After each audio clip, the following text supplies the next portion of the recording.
Hello friends, मेरा नाम कबीर है और आज मैं आप लोगों को अपनी कहानी सुनाने वाला हूँ। मेरे डैड एक गवर्नमेंट एम्प्लॉई हैं, इसलिए उनका ट्रांसफ़र होता रहता है। एक बार फिर उनका ट्रांसफ़र हुआ और हमें नई जगह जाना पड़ा। बार बार स्कूल बदलने के कारण मेरे कभी ज़्यादा दोस्त नहीं बने, इसलिए मैं ज़्यादातर किताबों में ही बिज़ी रहता हूँ। इस बार हमें गवर्नमेंट की तरफ से जो घर मिला था वो बहुत बड़ा था। उसमें कई कमरे थे। वो घर मुझे बहुत पसंद आया। अगले दिन मैं स्कूल गया और मेरे साथ वही हुआ जो हर नए स्कूल में मेरे साथ होता था।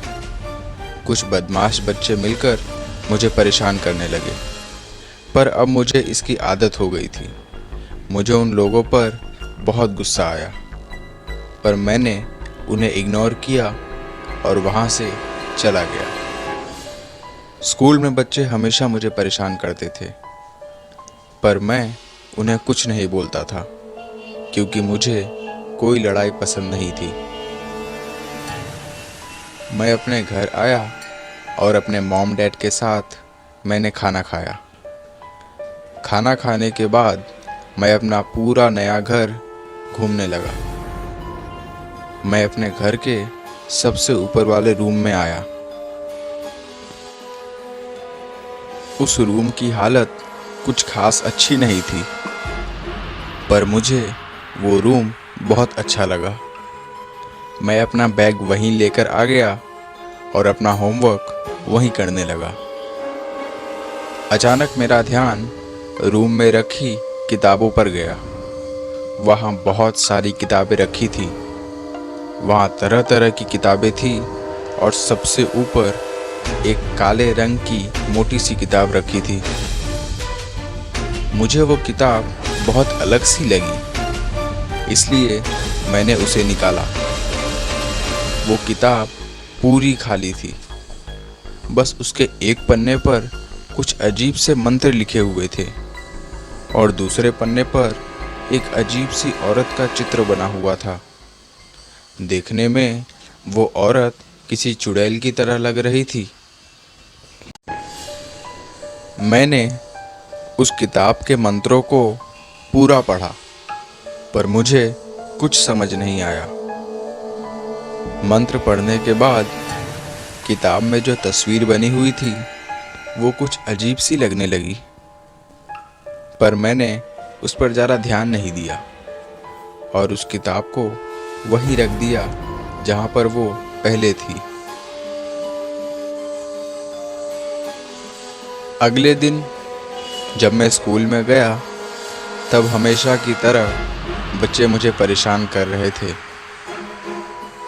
उनमें सबसे ज़्यादा मुझे दिव्या परेशान करती थी। दिव्या मेरे पड़ोस में ही रहती थी, पर वो मुझे जरा भी पसंद नहीं थी।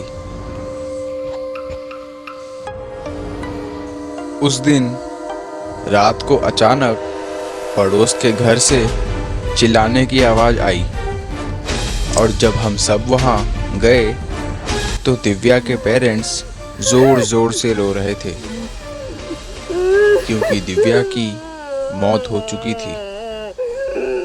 किसी ने उसे चाकू से मारा था।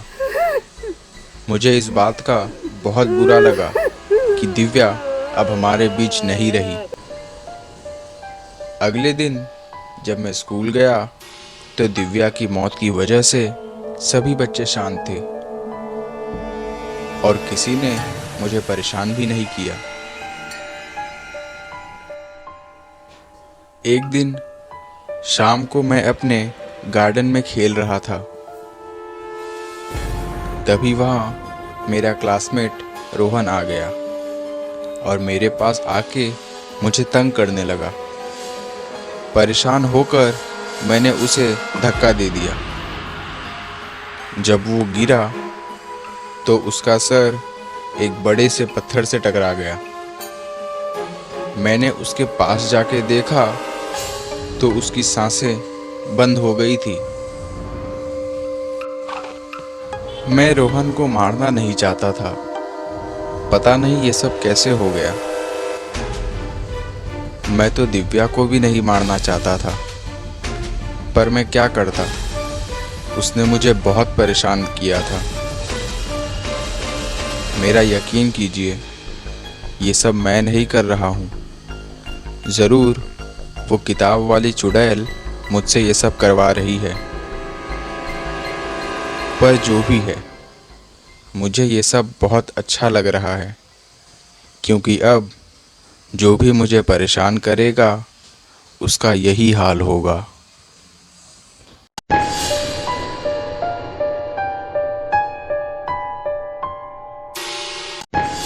हेलो दोस्तों, अगर आपको वीडियो पसंद आई तो इसे लाइक करें, शेयर करें और चैनल को सब्सक्राइब करें। मिलते हैं आपसे अगले वीडियो में।